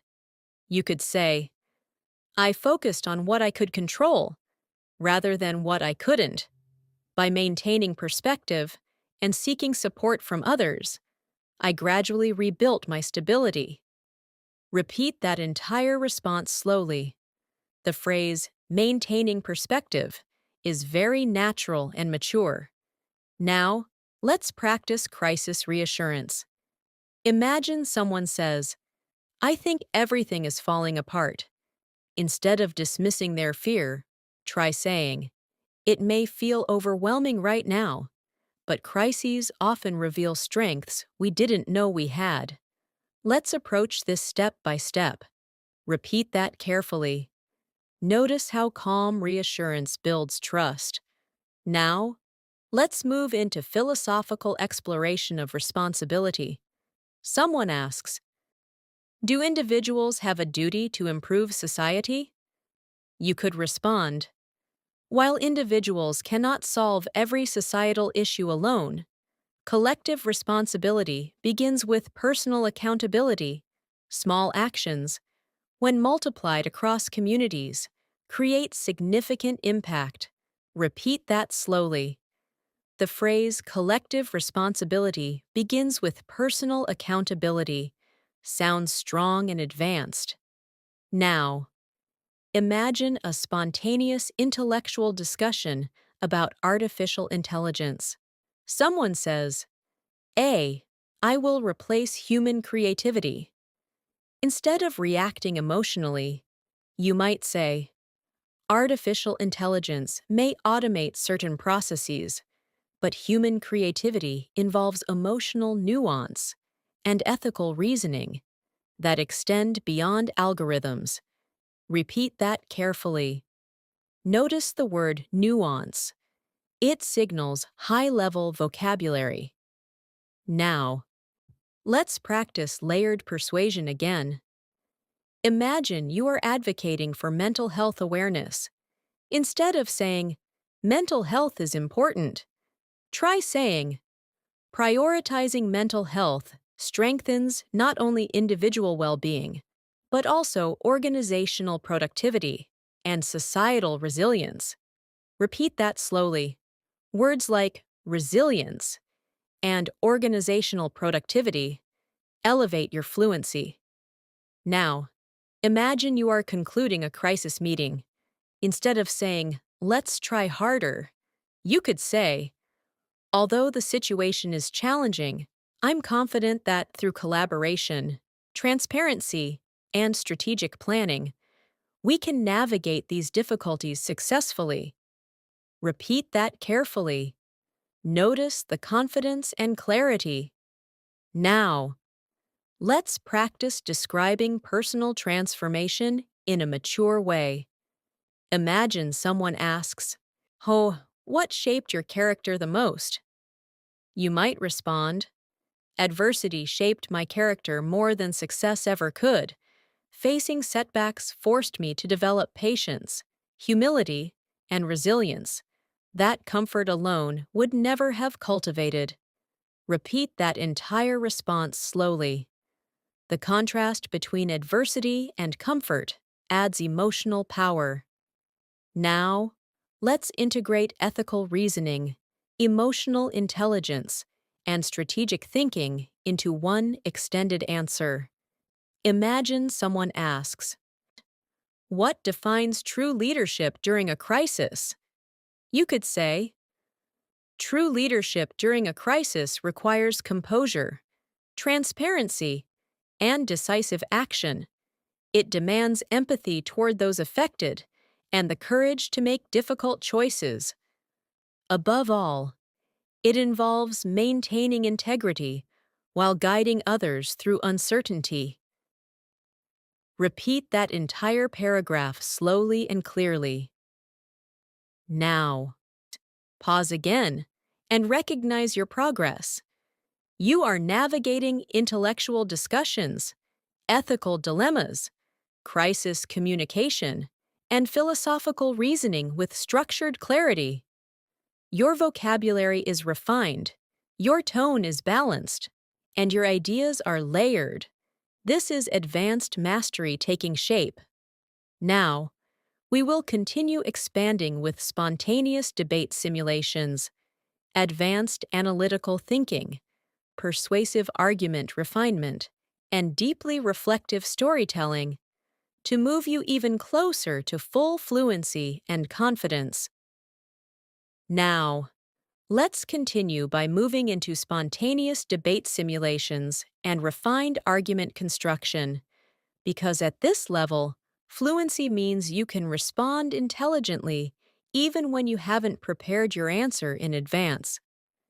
The key is structure. When faced with a challenging question, pause briefly, organize your thoughts, and respond with clarity and balance. Imagine someone asks, "Is competition healthy or harmful?" Instead of choosing one side immediately, you could say, "Competition can be both healthy and harmful depending on the context." In a constructive environment, it encourages innovation and personal growth. However, when taken to extremes, it may create unnecessary stress and conflict. Repeat that entire response slowly. Notice how you acknowledge complexity rather than simplifying the issue. Now, imagine someone pushes further and says, "So, which one matters more, collaboration or competition?" Instead of hesitating, try responding with structure. While competition can motivate individuals to perform at their best, collaboration often produces more sustainable and inclusive outcomes. In my view, a balanced combination of both is ideal. Repeat that carefully. The phrase "sustainable and inclusive outcomes" adds sophistication. Now, let's practice analyzing personal priorities in a debate. Imagine someone asks, "Is financial success more important than personal happiness?" Instead of answering emotionally, you could say, "Financial stability provides security and opportunity. However, without personal fulfillment, success can feel empty. Ultimately, happiness and purpose give meaning to achievement." Repeat that slowly. Notice the contrast between security and fulfillment. Now, let's move into advanced analytical thinking. Imagine someone asks, "Why do conflicts arise between people?" You could respond, "Conflicts often arise from miscommunication, unmet expectations, or differing values. When individuals fail to listen actively, misunderstandings escalate. Clear dialogue and empathy can significantly reduce tension." Repeat that carefully. Words like escalate and dialogue strengthen your fluency. Now, imagine you are asked to defend an unpopular opinion. Someone says, "Taking risks is irresponsible." Instead of reacting defensively, you might say, "Taking risks can appear irresponsible if they lack preparation." However, calculated risks often lead to innovation and progress. The distinction lies in thoughtful planning versus reckless behavior. Repeat that entire response slowly. Notice how the phrase calculated risks sounds precise and advanced. Now, let's practice deeply reflective storytelling with emotional layering and intellectual clarity. Imagine someone asks, "What has failure taught you about yourself?" You could say, "Failure has taught me that my limitations are often self-imposed. When I confronted setbacks, I realized that resilience is not about avoiding pain, but about learning from it. Each obstacle revealed strengths I hadn't previously recognized." Repeat that paragraph slowly. Feel the rhythm of the ideas building on each other. Now, let's move into refined persuasion in a professional context. Imagine you are presenting a long-term strategy to senior leadership. Instead of saying, "This will help," try saying, "This strategy aligns with our long-term objectives and positions us for sustainable growth. By investing resources strategically now, we can mitigate future risks and strengthen our competitive advantage." Repeat that carefully. Notice how structured and strategic that sounds. Now, imagine someone questions your approach. They say, "That sounds too optimistic." Instead of feeling discouraged, you could respond, "Optimism does not eliminate risk. It simply reflects confidence in preparation and adaptability." With thorough analysis and flexible planning, we can navigate uncertainties effectively. Repeat that slowly. The word navigate is powerful in advanced communication. Now, let's practice abstract reasoning again. Imagine someone asks, "What defines wisdom?" Instead of giving a short definition, try responding with depth. Wisdom is not merely the accumulation of knowledge, but the ability to apply experience with discernment and humility. It involves recognizing complexity rather than seeking simple answers. Repeat that entire response slowly. The word discernment elevates your vocabulary. Now, imagine you are discussing long-term societal change. Someone asks, "Can individuals truly make a difference?" You could say, "While systemic change often requires collective effort, individual actions serve as catalysts for broader transformation. History demonstrates that sustained impact frequently begins with a single voice." Repeat that carefully. Notice how powerful "catalysts for broader transformation" sounds. Now, let's practice advanced emotional intelligence in a high-level conversation. Someone says, "I feel overwhelmed by expectations." Instead of minimizing their feelings, you might respond, "High expectations can create pressure, but they can also signal potential. The challenge lies in setting realistic boundaries while striving for growth." Repeat that slowly. The phrase setting realistic boundaries is highly useful in personal development conversations. Now, imagine you are asked to reflect on purpose. Someone says, "How do you find meaning in daily life?" Instead of answering briefly, you could say, "I find meaning in daily life by focusing on intentional actions, nurturing relationships, and pursuing continuous improvement." Meaning often emerges from consistency rather than extraordinary events. Repeat that entire paragraph slowly and clearly. Now, let's integrate complex reasoning, persuasion, and emotional awareness into one extended, advanced response. Imagine someone asks, "What is the greatest challenge facing modern society?" You might say, "One of the greatest challenges facing modern society is balancing rapid technological advancement with ethical responsibility. While innovation drives progress, it also demands careful regulation and thoughtful dialogue to prevent unintended consequences. Sustainable solutions require collaboration across disciplines and cultures." Repeat that entire answer slowly. Notice how structured and global your thinking sounds.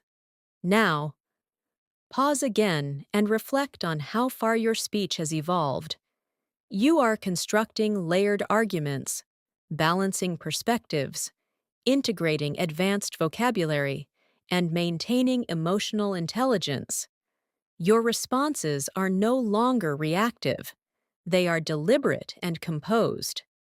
Now, we will consolidate everything through extended high-level conversation simulations, powerful closing reflections, and integrated fluency practice that will help you internalize this advanced level of English permanently. Now, let's bring everything together through extended, integrated conversation practice where you combine structure, emotional intelligence, persuasion, reflection, and analytical clarity naturally. At this stage, your goal is not simply to respond correctly, but to respond thoughtfully, confidently, and with depth. Imagine you are sitting in a discussion circle where someone asks, "What does it mean to truly understand someone?" Instead of offering a quick answer, you could say, "To truly understand someone requires more than hearing their words. It involves listening to their intentions, observing their emotions, and recognizing the experiences that shape their perspective. Genuine understanding demands patience and empathy." Repeat that entire response slowly. Notice how layered it feels. Now, imagine the conversation evolves. Someone says, "But isn't it impossible to fully understand another person?" You could respond, "Complete understanding may indeed be impossible because each individual carries unique experiences. However, making the effort to understand fosters connection and mutual respect." Repeat that carefully. The phrase "fosters connection" adds refinement. Now, let's practice a long, spontaneous reflection that combines personal growth and social awareness. Imagine someone asks, "How do you measure progress in your life?"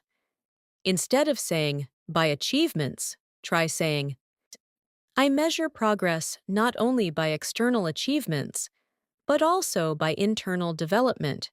When I notice that I respond to challenges with greater patience, communicate with more clarity, and make decisions aligned with my values, I recognize meaningful growth."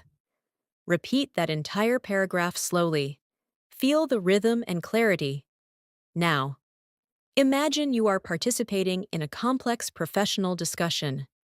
Someone says, "We need immediate results." Instead of reacting impulsively, you might say, "While immediate results are desirable, sustainable success often requires strategic planning and careful execution."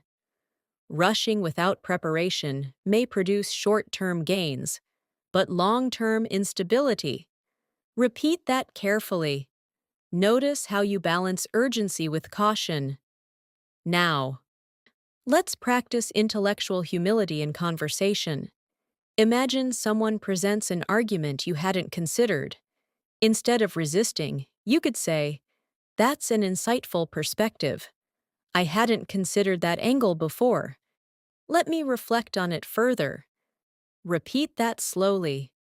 The phrase, "I hadn't considered that angle," shows openness and maturity. Now, imagine you are reflecting on resilience once more, but with greater depth. Someone asks, "What kept you moving forward during your most difficult time?" You could respond, "During my most difficult period, what kept me moving forward was the belief that adversity is temporary.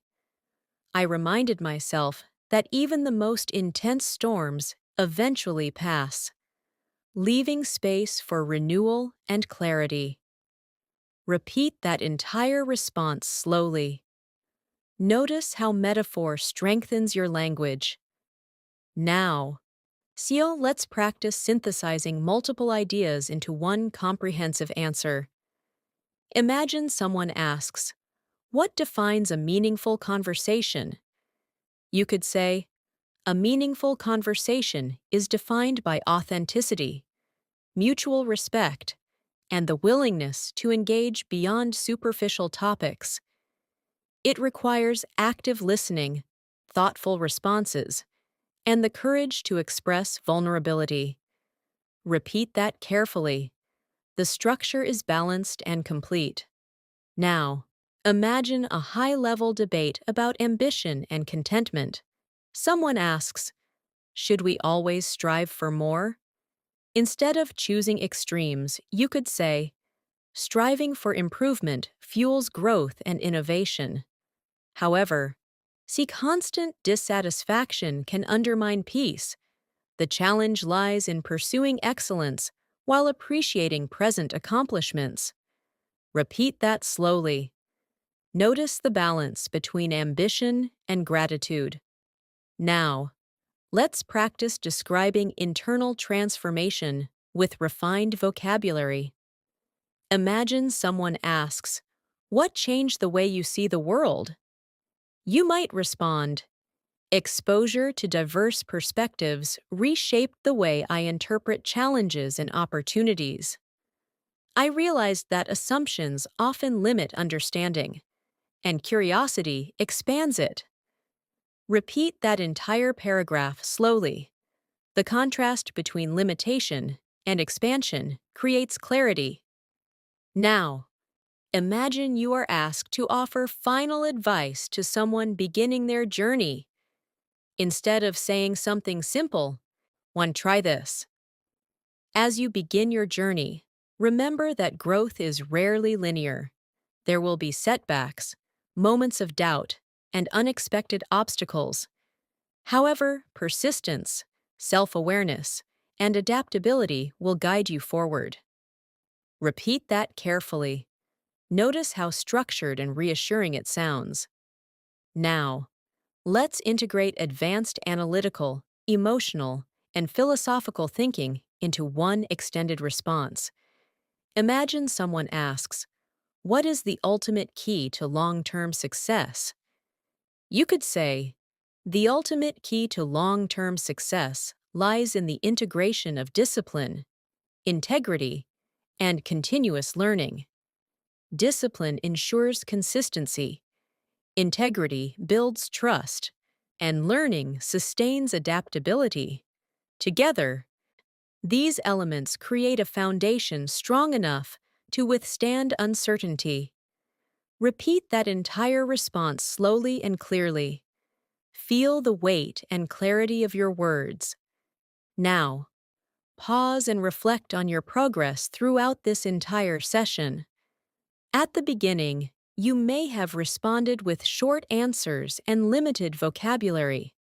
Now, you are forming structured arguments, layered reflections, persuasive explanations, and emotionally intelligent responses. You are acknowledging complexity, balancing perspectives, and articulating ideas with confidence. To strengthen this level permanently, continue practicing in full paragraphs. When someone asks you a question, avoid one-word replies. Add context, add reasoning, add examples. Use connectors such as however, while, therefore, and ultimately. Replace simple words with precise vocabulary when appropriate. Most importantly, think before you speak and allow your thoughts to form naturally in English. Fluency is not about perfection. It is about clarity, confidence, and connection. When you communicate clearly, listen actively, and respond thoughtfully, your English naturally rises from basic to advanced. Keep practicing, keep reflecting, and keep expanding your vocabulary through real conversations. Every discussion, whether simple or complex, becomes an opportunity to grow. Thank you so much for staying with me throughout this entire practice session. Your commitment to improving your English truly matters, and the time you invest in practicing real conversations will always bring results. Remember, fluency is not built in one day. It is built through repetition, reflection, and the courage to speak even when you feel unsure. If you found this session helpful, keep practicing the sentences we explored today. Repeat them out loud. Create your own variations. Challenge yourself to answer questions in full paragraphs instead of short phrases. The more you train your mind to think and respond in English naturally, the more confident and fluent you will become. Most importantly, believe in your progress. Even small improvements in vocabulary, structure, and confidence add up over time. Keep pushing yourself beyond simple answers. Keep expressing your ideas clearly. And most of all, keep speaking. I'm proud of the effort you're making, and I'll see you in the next lesson.